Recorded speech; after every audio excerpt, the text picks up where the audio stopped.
Hello friends, welcome to the UPSC analyser. तो आज हम 25 मार्च का इंडियन एक्सप्रेस डिस्कस करेंगे। And if you are liking this analysis then please like share and subscribe. And if you want to join the Telegram group then you can join. आपको link और channel का name description box में मिल जाएगा। यहाँ पर first news है, in UNSC India abstains on resolution by Russia. अब यहाँ पर रशिया स्पॉन्सर्ड रिजोल्यूशन था, इंडिया ने अब्सटेन किया है। इसका मतलब ये है इंडिया बिल्कुल न्यूट्रल है, इंडिया किसी भी तरफ अलाइन नहीं कर रहा, ना कि रशिया की तरफ और ना ही यहाँ पर वेस्ट की तरफ। तो this is the first time that India has abstained on a Russia sponsored resolution. The latest move reflects Delhi's attempt to portray its neutrality. China ने इसके फेवर में वोट किया है, लेकिन इंडिया ने अब्सटेन ही किया है। इसके अलावा ये दो न्यूज़ इंपॉर्टेंट नहीं है, तो ये हम डिस्कस नहीं करेंगे। यहाँ पर एक पाउडर टावर की बात की गई है जो कि लीव में है, और लीव यहाँ पर यूक्रेन में है। आगे चलते हैं। यहाँ पर यही बात लिखी हुई है कि रशिया और चाइना ने रिजोल्यूशन के फेवर में वोट किया, और इस रिजोल्यूशन को स्पॉन्सर किया था सीरिया, नॉर्थ कोरिया और बेलारूस ने, और यहाँ पर इंडिया और रिमेनिंग 12 यूएनएससी मेंबर्स ने अब्सटेन किया। आगे चलते हैं। ये हम डिस्कस करेंगे पहले कोऑपरेटिव्स के बारे में। जो कोऑपरेटिव्स हैं वो स्टेट सब्जेक्ट है, highlighting that the cooperative society is a state subject under the constitution. आपको पता होगा कि पिछले साल सितंबर में एक नई मिनिस्ट्री बनाई गई थी, मिनिस्ट्री ऑफ कोऑपरेशन। तो यहाँ पर पार्लियामेंट कमेटी की कुछ रिकमेंडेशंस है, स्टैंडिंग कमेटी की, कि कोई भी नेशनल पॉलिसी बनाई जाए रिगार्डिंग कोऑपरेटिव सोसाइटीज़, तो ये बात यहाँ पर सोच कर बनाई जाए कि यहाँ पर जो कोऑपरेटिव सोसाइटीज़ है वो स्टेट लिस्ट का सब्जेक्ट है, तो इसकी वजह से कहीं कोई फेडरल प्रोविजन को फ़र्क नहीं पड़ना चाहिए। तो यही बात बताई गई, to exercise utmost prudence in chalking out activities and programmes at the national level so far that federal features of the country are not impinged upon. Committee's advice, यहाँ पर कमिटी ने बेसिकली यही एडवाइस दी है, जहाँ पर ministry of cooperation multi state cooperative societies amendment bill 2022 का लेकर आ रही है। Observing that the subject cooperative societies is a state subject included in item number 32 of the list 2 in the 7th schedule of the constitution। तो यहाँ पर 7th schedule में list दी गई है, union list, state list, concurrent list, और यहाँ पर जो कोऑपरेटिव सोसाइटीज़ है वो फॉल होता है within the state list. तो cooperative societies registered under the state cooperative societies acts are governed by the concern registrars of the cooperative societies. बस यहाँ पर बेसिकली यही बताया गया है कि मिनिस्ट्री ऑफ कोऑपरेशन कोई भी काम करना चाह रही है तो वो इस बात को ध्यान रखे कि यहाँ पर जो कोऑपरेटिव सोसाइटीज़ है वो स्टेट लिस्ट में आता है, तो यहाँ पर फेडरल फीचर्स इम्पिंज्ड अपॉन ना हो, बस यही बात इसमें बताई गई है, यही रिकमेंडेशन है। सेकंड न्यूज़ हम डिस्कस करेंगे, our decisions and national interest for peace government. यहाँ पर गवर्नमेंट ने बेसिकली ये बताया कि रशिया यूक्रेन सिचुएशन में हमारा स्टैंड है क्या। तो Jaishankar said India's foreign policy decisions are made in national interest and guided by the belief that the international order must respect territorial integrity and sovereignty of states। अब यहाँ पर 6 principles बताए गए हैं। पहला ये कि हम चाहते हैं कि जो भी सेसेशन ऑफ वायलेंस और हॉस्टिलिटीज़ यहाँ पर हो, ये जो भी वायलेंस और हॉस्टिलिटीज़ हो रहा है ये यहाँ पर ख़त्म हो, हम पीस के साथ खड़े हैं। 2, we believe that there is no other way than a return to the path of dialogue and diplomacy. तो यहाँ पर वॉर से कुछ नहीं होगा, डिप्लोमेसी से ही प्रॉब्लम को सॉल्व किया जा सकता है। 3, we believe we recognise that the global order is anchored on international law, और जहाँ पर यूएन का चार्टर बात करता है respect for territorial integrity and sovereignty of all states, और ये सारे ही स्टेट्स के लिए एप्लीकेबल होता है। 4, we call for humanitarian access to the conflict situation. 5, we ourselves give humanitarian assistance. We have given 90 tons of humanitarian assistance so far and we are looking at providing more, especially medicines. And 6, हम यहाँ पर दोनों ही leadership के साथ touch में है, Russia की leadership के साथ भी, यूक्रेन की लीडरशिप के साथ भी, और हम चाहते हैं कि ये जो भी हॉस्टिलिटीज़ है ये ख़त्म हो और यहाँ पर वायलेंस का सेसेशन हो। अब आप लोग, कुछ लोग कमेंट करते हैं कि मैं सब कुछ इंग्लिश में एक्सप्लेन कर देती हूँ, तो बेसिकली इसमें तो हिंदी में एक्सप्लेन करने के लिए कुछ है ही नहीं। यहाँ पर 6 प्रिंसिपल्स बताए गए, वही 6 प्रिंसिपल्स मैंने आपको बता दिए। अब यहाँ पर आगे चलते हैं।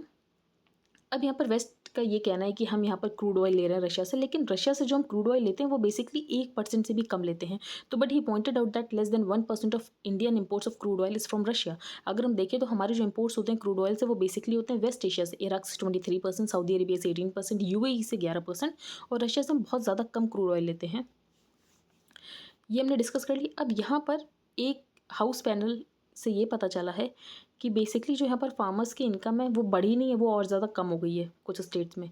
तो observing that the major task for doubling farmers income lies with the department of agriculture and farmers welfare, the committee said, and in some states between 2015-16 and 2018-19, that is in 4 years, like Jharkhand, it has come down from 7,068 to rupees 4,895। Madhya Pradesh में भी कम हो गई है, 9,740 से कुछ 8,000 339 बची है। नागालैंड में भी 11,000 से 9,877 तक आ गई और उड़ीसा में भी यहाँ पर इनकम कम हो गई। तो this has happened when monthly agriculture household income of the country has been increased, जहाँ पर 8,059 से बात की जा रही है कि यहाँ पर जो इनकम है फार्मर्स की वो बढ़कर 10,218 हो गई। तो यहाँ पर इन स्टेट्स में कम क्यों हो रही है? तो बेसिकली इस बारे में बताया गया है कि गवर्नमेंट को सोचना चाहिए कि क्या स्टेप्स लेने हैं। आगे चलते हैं। यहाँ पर कोई इंपॉर्टेंट न्यूज़ है नहीं। अब 5 ईयर प्लान फॉर पंजाब, ये हम डिस्कस करेंगे। अब यहाँ पर पंजाब के लिए प्लान बताया गया है कि क्या होना चाहिए। तो आपको पता है कि पहला क्या सबसे बड़ी प्रॉब्लम है। पहली प्रॉब्लम ये है कि वीट और पैडी को बहुत ज़्यादा लगाया जाता है। तो पंजाब से agriculture problem is unique, more than 85% of the gross cropped area in the state is under paddy and wheat. तो बेसिकली यहाँ पर डाइवर्सिफिकेशन करने की ज़रूरत है। अब डाइवर्सिफिकेशन करना इतना भी आसान नहीं होगा। फार्मर्स को इंश्योर कराना पड़ेगा कि अगर आप डाइवर्सिफिकेशन करोगे तो आपको यहाँ पर इनकम का कोई भी नुकसान नहीं होगा। बेसिकली जो आपकी इनकम है उससे आपको ज़्यादा ही इनकम मिलेगी। तो Punjab needs a plan of reducing the total paddy area to 15 lakh hectare, और यहाँ पर जो वीट एरिया वो 30 लाख हेक्टेयर तक लाना पड़ेगा। डायरेक्ट सीडिंग राइस रिक्वायर्स, और इसके अलावा जितने भी एरिया में पैडी लगाया भी जा रहा है वो बेसिकली वो नहीं कि फ्लडिंग ऑफ फील्ड्स कर रहा हो, नहीं, आपको डायरेक्ट सीडिंग राइस करना है। कोई नर्सरी प्रिपरेशन नहीं, कोई फ्लडिंग ऑफ फील्ड्स की ज़रूरत नहीं है। तो इसके लिए आपको सीड यूज़ करने हैं, जैसे कि नई नई पैडी वेराइटीज़ आ गई हैं, वो आपको यूज़ करना है जिसमें आपको यहाँ पर फ्लडिंग ऑफ फील्ड्स की ज़रूरत नहीं होगी। जो पैडी के ऑल्टरनेटिव्स हैं वो क्या हो सकते हैं? Cotton, maize, arhar, soybean and other kharif pulses and oil seeds. और वीट के यहाँ पर ऑल्टरनेटिव्स हो सकते हैं मस्टर्ड और चना। पहले कॉटन बहुत ज़्यादा ग्रो किया जाता था, लेकिन जो कॉटन पंजाब में लगभग 7 लाख हेक्टेयर एरिया में ग्रो किया जाता था 1990-91 में, लेकिन फिर वो 2.5 से 2.7 लाख हेक्टेयर तक ही अब ग्रो किया जाता। तो बेसिकली यहाँ पर ऑथर ने एक यह भी सजेशन दिया है कि हम यहाँ पर कॉटन का एरिया बढ़ा सकते हैं। Second, the Punjab farmer will switch only to crops that are reasonably high yielding. तो यहाँ पर फार्मर्स तभी स्विच करेंगे जब उनको ये लगेगा कि हाँ हमें इससे ज़्यादा इनकम होगी as compare to wheat and paddy. तो second, the Punjab farmer will switch only to crops that are reasonably high yielding and fetch much better prices than paddy and wheat. अब यहाँ पर IARI की बात की गई है, जिसने यहाँ पर पूसा अरहर 16 बनाया है जो कि एक पल्स की वैरायटी है, और पूसा पार्वती बनाया है जो कि एक चना की वैरायटी है। Third, the above calculations make sense only if the government undertakes procurement at the declared MSPs। तो जैसे यहाँ पर पैडी और वीट के लिए MSPs डिक्लेयर किया जाता है और गवर्नमेंट यहाँ पर प्रोक्योर करती है, वैसा ही यहाँ पर गवर्नमेंट को करना पड़ेगा और भी क्रॉप्स के लिए, तभी यहाँ पर फार्मर्स जो हैं वो शिफ्ट करेंगे from the paddy and wheat. और इससे एक ये भी फ़ायदा है कि अगर फार्मर्स पैडी और वीट कम लगाएंगे तो वाटर कंजम्पशन होगा। Same goes for oil seeds where yields are however a constraint. तो ऑयल सीड्स के लिए भी यहाँ पर कुछ स्टेप्स लेने की ज़रूरत है। हमें यहाँ पर जेनेटिक मॉडिफिकेशन टेक्नोलॉजी की तरफ बढ़ने की ज़रूरत है, जिसमें आपका इनपुट तो कम लगेगा लेकिन यहाँ पर यील्ड ज़्यादा होगी, जिसकी वजह से यहाँ पर फार्मर्स की इनकम बढ़ सकती है। Fourth, the Punjab farmer wants to grow high yielding crops that can be mechanically harvested. तो पूसा अरहर जो 16 है वो बहुत जल्दी मैच्योर हो जाती है 120 दिन में। अगर हम देखें तो नॉर्मल पल्स को यहाँ पर मैच्योर होने में 160 से 180 दिन लगते हैं। Fifth, crop diversification plan suggest can't succeed without central support. तो यहाँ पर MSP प्रोक्योरमेंट करना पड़ेगा सेंट्रल गवर्नमेंट को, पल्सेस, ऑयल सीड्स, मेज, कॉटन फ्रॉम पंजाब, तभी यहाँ पर जो फार्मर्स है वो शिफ्ट करेंगे from the paddy and wheat. Last but not least, assured MSP should go hand in hand with crop area planning. यहाँ पर हमें रिडक्शन करना है पैडी और वीट एरिया में, और वो तभी सक्सीड हो सकता है अगर फार्मर्स कॉन्फिडेंट है कि अगर वो अल्टरनेटिव क्रॉप्स लगाएंगे तो उनको उतनी ही यहाँ पर प्राइस मिलेगा जितना उनको पैडी और वीट में मिलता है। नेक्स्ट हम डिस्कस करते हैं डूइंग इट रॉन्ग। अब ये मैंने आपको बताया था कि दिल्ली की जो 3 म्यूनिसपैलिटीज़ हैं, east Delhi municipal corporation, north Delhi municipal corporation और साउथ दिल्ली म्यूनिसिपल कॉर्पोरेशन, इनको मर्ज कर दिया जाएगा। अब सेंटर का ये कहना है मर्ज करना इसीलिए ज़रूरी है क्योंकि फाइनेंशियल कंस्ट्रेंट्स बहुत ज़्यादा देखने को मिले जब से यहाँ पर ट्राइफर्केशन हुआ है। तो 2012 में ट्राइफर्केशन हुआ था। तो municipal governance in Delhi is in dire need of reform. लेकिन यहाँ पर रिफॉर्म का टाइम ऐसा है कि सबके आईब्रोज यहाँ पर उठेंगे कि यहाँ पर इलेक्शंस होने वाले हैं, तब आप क्यों रिफॉर्म कर रहे हो। तो the Delhi municipality was divided into 3 agencies in 2012 to decentralize local governance। लेकिन ट्राइफर्केशन की वजह से जो ऑब्जेक्टिव है वो फेल हुआ है, और यहाँ पर जो सिटी का लोकल एडमिनिस्ट्रेशन है वो बेसिकली उसमें फाइनेंशियल कंस्ट्रेंट्स हमें देखने को मिल रहे हैं। अब नेक्स्ट आर्टिकल हम डिस्कस करेंगे police tech and prejudice. NCRB foundation day वाले दिन यूनियन होम मिनिस्टर ने एक स्टेटमेंट ये दिया था कि inter operable criminal justice system का फेज़ 2 शुरू होगा, जिसमें हम आर्टिफिशियल इंटेलिजेंस का यूज़ करेंगे, जो फिंगरप्रिंट सिस्टम है उसका यूज़ करेंगे, और यहाँ पर प्रेडिक्टिव पुलिसिंग करेंगे। अब बेसिकली इससे क्या होगा, the minister noted that 1 crore fingerprints had already been uploaded, और यहाँ पर ये CCTNS में सारे पुलिस स्टेशन तक पहुँच जाएंगे।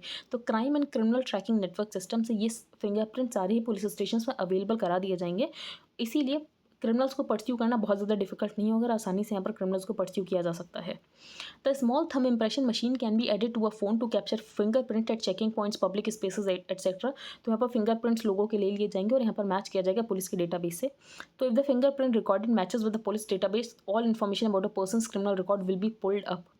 अब लग रहा है आपको बहुत अच्छा सिस्टम है, लेकिन अब यहाँ पर प्रॉब्लम तब आती है क्योंकि ये प्राइवेसी को इग्नोर कर रहा है। तो but the enthusiasm for generating and cross referencing data to make policing more efficient ignores privacy concerns and structural faults of policing. अब स्ट्रक्चरल फॉल्ट्स क्या है पुलिसिंग के, वो भी हम डिस्कस करेंगे। अब केएस पुट्टास्वामी जजमेंट आपको पता है यहाँ पर बात की गई थी कि जो प्राइवेसी है वो एक फंडामेंटल राइट है। तो fundamental right to informational privacy is paramount and noted that कि अगर आप यहाँ पर सर्विलांस कर रहे हो तो वो बेसिकली प्रोपोर्शनेट होना चाहिए and that any measure that sought to collect information और surveillance must be legal, necessary and proportionate. अब स्टेट यहाँ पर जो सर्विलांस कर रहा है पुलिसिंग नीड्स के लिए, प्रोडक्टिव पुलिसिंग के लिए, तो बेसिकली क्या उससे इतनी प्रॉब्लम सॉल्व हो रही है जितना आप लोगों का यहाँ पर डेटा कलेक्ट कर रहे हो। तो state surveillance for policing needs to be re evaluated in this light given that policing replicates existing casted notion of who criminals and how they are to be controlled। अब जैसे normal आप किसी इंसान में कोई कास्टिस्ट नोशन होता है तो वैसा ही पुलिस में भी होता है। तो पुलिस को यहाँ पर इसके लिए सेंसिटाइज करने की ज़रूरत है और उनके जो कास्टिस्ट नोशंस हैं वो हमें इसमें दिखेंगे। The existing system of ICJS and CCTN empower the state to cross reference data. तो मैंने आपको बताया कि सारे पुलिस स्टेशन में वो सारे फिंगरप्रिंट्स पहुँच जाएंगे, एक दूसरे से डेटा को क्रॉस रेफरेंस किया जा सकता है। इसके अलावा fingerprint based criminal data record को यहाँ पर इंटीग्रेट कर दिया जाएगा ताकि यहाँ पर प्रेडिक्टिव पुलिसिंग हो। इसकी वजह से क्या होगा, मास सर्विलांस होगा particularly of certain oppressed cast communities, जिसको लेकर यहाँ पर पुलिस के खुद के कोई नोशन होंगे और पुलिस उनको लेकर बायस्ड होगी। अकॉर्डिंग टू द ऑथर ये बात है। Nomadic and semi nomadic tribes को बहुत पहले से ही क्रिमिनलिटी बाई बर्थ, यहाँ पर जो ब्रिटिशर्स थे वो यहाँ पर ट्राइब्स को ऐसे डिजिग्नेट करते थे कि ये तो क्रिमिनल्स हैं ही हैं and considered as hereditary criminals addicted to systematic commission of non bailable offences. और उनको यहाँ पर क्लासीफाई कर दिया गया था under the colonial criminal tribes act 1871। अगर हम देखो तो आज भी हम टर्म यूज़ करते हैं हैबिचुअल ऑफेंडर्स। तो हैबिचुअल ऑफेंडर्स का मतलब ये है कि बेसिकली आपने एक नोशन बना लिया कि ये जो इंसान है इस एरिया से आ रहा है तो बेसिकली ऑफेंडर ही होगा। तो it has been replaced by the murky habitual offender provisions which have acted as a tool for police to continue to attribute criminality to Vimukta communities. The police mention dossiers of habitual offenders which includes, उनकी सारी details होती है उसमें, demographic details, personal information कि उन्होंने कितने crimes किए। तो बेसिकली इसकी वजह से एक जो प्राइवेसी है, जो फंडामेंटल राइट है प्राइवेसी का, तो उसको यहाँ पर इंश्योर करने की ज़रूरत है। भले ही आप यहाँ पर सर्विलांस बढ़ा रहे हो लेकिन यहाँ पर प्राइवेसी को हमेशा इंश्योर किया जाना चाहिए। तो this has an all encompassing impact on the lifes and livelihood of these oppressed communities. क्योंकि इसको लेकर पुलिस में पहले से ही कुछ नोशंस होते हैं, पुलिस इनको लेकर बाइज्ड होती है। तो they are force to live in informal settlements in urban spaces which are heavily surveilled. अब ये जो आर्टिकल है ये लिखा है बुकारेस्ट टाइम ने। अब बुकारेस्ट 9 ये जो बनी थी ये 2015 में बनी थी जब यहाँ पर रशिया ने यूक्रेन से क्राइमिया को ले लिया था। अब जब रशिया ने यूक्रेन से 2014 में क्राइमिया को ले लिया था तब इन कंट्रीज़ को लगा कि हमारी कोई ऑर्गेनाइजेशन होनी चाहिए, तो उसके बाद इन्होंने बुकारेस्ट 9 बनाया। बुकारेस्ट रोमानिया में है। अब ये जो कंट्रीज़ है बेसिकली ये तो सोवियत यूनियन का कभी पार्ट हुआ करते थे या तो ये लोग सोवियत यूनियन के व्हाट्सएप एक्ट का पार्ट हुआ करते थे। तो अब इन्होंने ये आर्टिकल लिखा और इन्होंने नेटो की पोजीशन को जस्टिफाई किया है कि यहाँ पर जो रशिया ये कह रहा है कि नेटो यहाँ पर ईस्टवर्ड एक्सपेंड कर रहा था जिसकी वजह से हमें इनसिक्योरिटी हो रही थी और हमने अपने सेल्फ डिफेंस में यहाँ पर यूक्रेन को अटैक किया है। तो firstly it must be underline that NATO is not an organisation that expanded to the east. तो ऐसा ये नहीं मानते हैं। और इन ये जो नेटो है ये डिफेंसिव अलायंस है। तो बेसिकली अगर कोई इन पे अटैक करेगा उसके बाद ये अटैक करेंगे। तो डिफेंसिव अलायंस है, ये ऑफेंसिव अटैक नहीं करते हैं। अब इनका यही बताना है कि 30 साल की इनकी अनइंटरप्टेड ग्रोथ रही है, पीस और सिक्योरिटी रही है जब से इन्होंने नेटो को ज्वाइन किया है। तो फॉल ऑफ कम्युनिज्म के बाद इनको कितना फ़ायदा हुआ है, इनकी GDP पर कैपिटा बढ़ गई है और ये इकोनॉमिक मॉडल बन के तैयार हो गए हैं। Secondly, neither are decisions to join NATO down the organisation itself poses a threat to Russia. ये डिफेंसिव अलायंस है और ये किसी की टेरिटरी को नहीं चाहता है। तो more over in the last 2 decades NATO focused efforts on fighting terrorism and piracy. और नेटो यहाँ पर अभी नेटो जो काम कर रहा है वो पायरेसी को लेकर कर रहा है, टेररिज्म को फाइट करने को लेकर कर रहा है। और ये इंडिया के लिए भी फ़ायदेमंद है क्योंकि पायरेसी तो यहाँ पर इंडियन ओशन में भी होती है। तो Russia has broken it's commitment. अब रशिया ने भी यहाँ पर यूक्रेन के साथ कमिटमेंट किया था कि आप अपना न्यूक्लियर आर्सेनल दे दो और अगर आप अपना न्यूक्लियर आर्सेनल दे दोगे तो रशिया आप पे कभी अटैक नहीं करेगा और रशिया आपकी टेरिटोरियल इंटेग्रिटी और सॉवरेनिटी को प्रोटेक्ट करेगा। लेकिन रशिया ने उस बुडापेस्ट मेमोरेंडम को यहाँ पर वॉयलेट किया। तो NATO stands for freedom, democracy, rule of law and respect for smaller nations. Russia on the other hand committed to respecting Ukraine sovereignty in return for Kyiv giving up its nuclear weapons in the Budapest memorandum. लेकिन Russia ने इसको तोड़ दिया। Russia is broken its commitments to work together. और Russia ने यहाँ पर cyber attacks करे एस्टोनिया पे, जॉर्जिया का कुछ पार्ट ले लिया था। इंस्टेड रशिया चूज़ वॉर, और रशिया यहाँ पर ये कह रहा है कि रशिया के लेजिटिमेट इंटरेस्ट हैं क्योंकि रशिया को यहाँ पर नेटो की वजह से इनसिक्योरिटी है। लेकिन यहाँ पर बुकारेस्ट 9 का ऐसा कहना है कि ऐसी कोई भी इनसिक्योरिटी नहीं है और ये रशिया सब कुछ फॉल्स प्रोपेगेंडा यहाँ पर चला रहा है। Finally the people of Ukraine are fighting together for the same opportunities, जो कि उनको यहाँ पर लड़ना पड़ेगा। तो बेसिकली ये सब कुछ इंपॉर्टेंट नहीं, हमने डिस्कस कर लिया कि इन्होंने नेटो की पोजीशन को जस्टिफाई किया। तो arguments that European countries have cornered और encircled Russia by joining NATO और allowing other countries to join NATO are false propaganda to justify Vladimir Putin's imperial vision. आगे चलते हैं। यहाँ पर क्यूरेटिव प्ली को हम डिस्कस कर लेते हैं। तो यहाँ पर जब सुप्रीम कोर्ट फाइनल कन्विक्शन देती है उसके बाद एक रिव्यू प्ली का ऑप्शन होता है, और अगर यहाँ पर रिव्यू प्ली को भी खारिज कर दिया जाए तो क्या उसके पास कोई ऑप्शन नहीं होगा, यहाँ पर क्रिमिनल है तो उसके पास एक ऑप्शन और होता है, वो होता है क्यूरेटिव प्ली का। अब क्यूरेटिव प्ली हम डिस्कस कर लेते हैं। The concept of curative petition was first evolve by the supreme court of India and Rupa Ashok hurrah versus Ashok hurrah and another case 2002 on the question कि एग्रीव्ड पर्सन को कोई तो रिलीफ होना चाहिए। अगर यहाँ पर सुप्रीम कोर्ट ने फाइनल जजमेंट दे दिया, उसके बाद उसकी रिव्यू पिटिशन भी डिस्कार्ड हो गई, तो उसके बाद जो ऑप्शन होता है वो होता है यहाँ पर क्यूरेटिव पिटिशन का। तो बेसिकली फाइनल कन्विक्शन के बाद यहाँ पर रिव्यू पिटिशन, और अगर रिव्यू पिटिशन भी डिस्कार्ड हो जाती है फिर यहाँ पर आता है क्यूरेटिव प्ली। ऑब्जेक्टिव्स क्या है? मिसकैरेज ऑफ जस्टिस ना हो जाए और यहाँ पर अब्यूज़ ऑफ प्रोसेस ना हो जाए। तो अब्यूज़ ऑफ प्रोसेस ना हो जाए और यहाँ पर मिसकैरेज ऑफ जस्टिस ना हो जाए। अब कॉन्स्टिट्यूशनल बैकग्राउंड क्या है? तो कॉन्स्टिट्यूशनल बैकग्राउंड यही है, जो सुप्रीम कोर्ट है उसके पास पावर होती है कि वो अपने जजमेंट को रिव्यू कर सकती है और अपने जजमेंट को ओवरटर्न भी कर सकती है। तो the concept of the curative petition is supported by article 137 of the Indian Constitution. It provides that in the matter of laws and rules made under Article 145, the Supreme Court has the power to review any judgment by it. अब procedure क्या है curative petition का? तो curative petition review plea के बाद file की जाती है against the final conviction is dismissed, और इसको basically rarest of the rare case में ही इसको यहाँ पर एंटरटेन किया जाता है, नहीं तो हर दूसरा इंसान यहाँ पर क्यूरेटिव पिटीशन लेकर आ जाए। तो it can be entertained if the petition establishes that there was a violation of the principles of natural justice. तो यहाँ पर एस्टैब्लिश करना पड़ेगा कि नेचुरल जस्टिस का यहाँ पर वायलेशन हुआ है और कोर्ट ने यहाँ पर प्रॉपर बात सुनी नहीं ऑर्डर पास करने से पहले। तो it must be rare rather than regular. तो ऐसा नहीं है कि बेसिकली यहाँ पर डिस्ट्रिक्ट कोर्ट, फिर हाई कोर्ट, फिर यहाँ पर सुप्रीम कोर्ट का फाइनल कन्विक्शन, फिर यहाँ पर रिव्यू पिटीशन, फिर उसके बाद क्यूरेटिव पिटीशन, ऐसा नहीं है। फाइनल कन्विक्शन सुप्रीम कोर्ट का होता है। Rarest of the rare cases में यहाँ पर क्यूरेटिव पिटीशन सुनी जाती है। तो curative petition must be first circulated to a bench of 3 senior most जजेस, और वो जजेस डिसाइड करेंगे कि इसको एक्सेप्ट करना है या नहीं करना है। तो only when a majority of the जजेस conclude that the matter needs hearing should it be listed before the same bench. The bench at any stage of the consider, तो यहाँ पर बेंच जो है किसी को भी एमिकस क्यूरे बना सकती है, that is the friend of the court. Curative petition is usually decided by जजेस in the chamber unless a specific request for an open court hearing is allowed. तो यहाँ पर क्यूरेटिव पिटीशन की जो हियरिंग होती है वो एक चैम्बर में होती है और ओपन कोर्ट हियरिंग अलाउड बहुत कम केसेस में होती है। तो आई होप आपको क्यूरेटिव प्ली समझ आ गई हो। अब हम आगे चलते हैं। Vacancies in the IAS. तो आईएएस की जो सेंक्शन स्ट्रेंथ है अगर उससे कंपेयर करें तो लगभग 22% स्ट्रेंथ की कमी है यहाँ पर।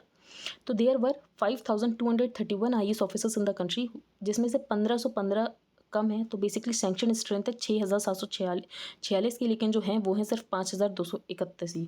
तो टोटल 3787 ऑफिसर्स वर डायरेक्ट रिक्रूट्स, और यहाँ पर जो 1444 आए हैं वो यहाँ पर स्टेट सिविल सर्विसेज से आए हैं या तो नॉन स्टेट सिविल सर्विसेज से आए हैं। अब इसके लिए एक कमेटी बनाई गई थी कि एक साल में कितने आईएएस ऑफिसर्स रिक्रूट होने चाहिए। तो उसके लिए बनी थी बीएस बासवन कमेटी, जिसने यहाँ पर ये बताया था to take a comprehensive look at the requirement of the IAS officers over a longer time frame, said in its report in 2016 that any number above 180 would compromise quality. तो 180 से ज़्यादा अगर यहाँ पर लोगों को लिया गया तो बेसिकली क्वालिटी को कॉम्प्रोमाइज़ करेगा, लबासना की कैपेसिटी को एक्सीड कर देगा, और इसकी वजह से जो करियर पिरामिड है आईएएस ऑफिसर्स का वो यहाँ पर डिस्टॉर्ट हो जाएगा। तो यहाँ पर आपको बीएस बासवन कमेटी पता होनी चाहिए कि किसके लिए बनी थी। The committee recommended that vacant posts in the center and the states can be filled by deputation where the number of deputationists would be less than the present। तो अब इससे प्रॉब्लम क्या है? जैसे हमने देख लिया कि सैंक्शन स्ट्रेंथ जो है उससे कम है, उसकी वजह से ब्यूरोक्रेसी डेफिसिट हो जाता है। ब्यूरोक्रेसी डेफिसिट हो जाता है तो बेसिकली उन पोस्ट को भरने के लिए नॉन कार्डर ऑफिसर्स को वहाँ पर अपॉइंट कर दिया जाता है, और नॉन कार्डर ऑफिसर्स को ये नहीं सिर्फ टेम्प्रेरी बेसिस पे 2 या 4 साल के लिए नहीं, उनको बेसिकली परमानेंट तरीके से वहाँ पर अपॉइंट कर दिया जाता है, जिसकी वजह से यहाँ पर जो एफिशिएंसी है वो यहाँ पर कॉम्प्रोमाइज़ होती है। तो बस आपको यहाँ पर ये पता होना चाहिए BS Baswan committee, that's it. आगे चलते हैं। The new refugees from Sri Lanka and Tamil Nadu. अब यहाँ पर श्रीलंका से रेफ्यूजीज आ रहे हैं, वो इसीलिए आ रहे हैं क्योंकि श्रीलंका में इकोनॉमिक क्राइसिस हो रखी है, वहाँ पर फूड प्राइसेस बहुत ज़्यादा बढ़ रखे हैं। तो for decades group of Sri Lankan Tamils have come to Tamil Nadu. तो इससे पहले तो वहाँ पर सिविल वॉर चलती थी, इसीलिए यहाँ पर तमिलनाडु से श्रीलंका से रेफ्यूजीज आते थे, लेकिन अब वहाँ पर प्रॉब्लम आ गई इकोनॉमिक क्राइसिस की। Tamil Nadu a natural destination. अब बेसिकली 30 किलोमीटर ही दूर है पाक स्टेट से, तो barely 30 kilometre away across the shallow Palk strait. तो इंडिया में अगर वहाँ पर कोई भी तमिल माइनॉरिटीज़ के साथ कुछ भी होता है तो वो बेसिकली वो इंडिया में आ जाते हैं पाक स्टेट को क्रॉस करके। इसके अलावा तमिलनाडु से उनकी एथनिक एफिनिटी भी है, तो people and political parties in Tamil Nadu have been traditionally welcoming of Sri Lankan refugees, क्योंकि सेम एथनिक और कल्चरल रूट्स हैं। While Tamil origin refugees from northern and eastern Sri Lanka had been arriving in India from long before 1980s, लेकिन उनका यहाँ पर जो inflow है वो 1983 के बाद और ज़्यादा बढ़ गया, क्योंकि श्रीलंका में सिविल वॉर होने लग गया था। तो when ethnic clashes began on the island between the majority Sinhala Buddhist ruling class and the Indian armed Tamil tigers, तो जो श्रीलंका है वहाँ पर सिन्हला भी रहते हैं और यहाँ पर तमिलियंस भी रहते हैं, तो उनके बीच में क्लैश होने लग गया था, जिसकी वजह से यहाँ पर जो तमिल हैं वो वापस से तमिलनाडु आने लग गए थे। तो दोज हु अराइव्ड बिफोर 1983 वो बेसिकली इंडियन ओरिजिन तमिल्स है। और यहाँ पर इंडिया के प्राइम मिनिस्टर और श्रीलंका के प्राइम मिनिस्टर के बीच में एक एग्रीमेंट हुआ था that would allow approx 9,75,000 people of Indian origin in Sri Lanka to become citizens of the country of their choosing. तो यहाँ पर इनको डिसाइड करना था कि ये कौन से कंट्री के सिटीजन बनना चाहते हैं, श्रीलंका के या तो फिर यहाँ पर इंडिया के। आगे हम चलते हैं। यहाँ पर बेसिकली यही बताया कि क्यों नए रेफ्यूजीज़ आ रहे हैं और ये इकोनॉमिक रेफ्यूजीज़ क्यों हैं, क्योंकि टूरिज्म पूरी तरीके से कोलैप्स हो चुका है। एक तो ईस्टर अटैक्स हो गए थे श्रीलंका में, और ईस्टर अटैक्स के बाद यहाँ पर जो सिचुएशन देखी जा रही है कोविड की वजह से टूरिज्म पूरी तरीके से खत्म हो चुका है। ज़्यादातर यहाँ पर श्रीलंका जो है वो यहाँ पर इम्पोर्ट करता है, और इम्पोर्ट करने के लिए यहाँ पर श्रीलंका के पास फॉरेक्स रिजर्व्स बचे नहीं हैं। On table at 3 summits 8 for Ukraine. अब यहाँ पर इनका ये कहना है नेटो, यूएन और G7 कंट्रीज़ का कि रशिया को G20 से बाहर निकाल दो। तो extraordinary series of the summits hosted by NATO, G7 and the EU, Zelensky ने एड्रेस किया नेटो को कि हमें यहाँ पर वेपन्स दो और इसके अलावा एंटी शिप और एंटी एयर वेपन्स दो। We are committed to identifying additional equipment, और यहाँ पर Russia should be remove from the group of 20 major economies. अब इसके ऊपर G20 डिसीजन लेगा कि यहाँ पर रशिया को निकालना है कि नहीं निकालना है। अब चाइना जो चाहता है वो ये चाहता है कि जो CPEC उसको एक्सटेंड कर दिया जाए टू अफगानिस्तान। जो सबसे ज़्यादा केसेस हैं इस समय कोविड के वो हैं BA.2 वेरिएंट की वजह से। तो ओमिक्रॉन का जो सब वेरिएंट है BA.2 वो उसकी वजह से सबसे ज़्यादा केसेस हो रहे हैं इस समय कोविड के। ये जो वुमेन है इनका नाम हम देख लेते हैं, Madeleine K Albright. She is the first women in US to serve a secretary of the state. तो आपको पता होना चाहिए अब इनकी डेथ हो गई है। इकॉनमी पेज पर कोई भी इंपॉर्टेंट न्यूज़ नहीं है। आई होप आपको आज का न्यूज़पेपर समझ आ गया हो। If you like the video then please like, share and subscribe. Thank you and have a nice day.